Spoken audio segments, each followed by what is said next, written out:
up on this rare encounter, we have the Mexican Lima right here. Very rare. Almost never before seen. I think there's only one or two in existence right here. Look at him as he eats his natural. What the hell is that? Something.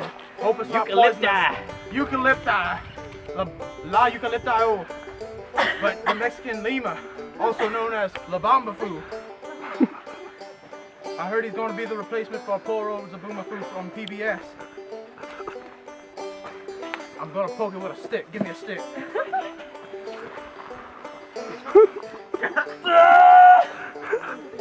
I'm going to poke it with a stick.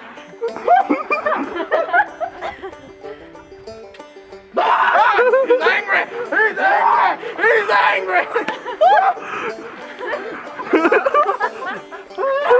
Braden, hug that tree! He's angry!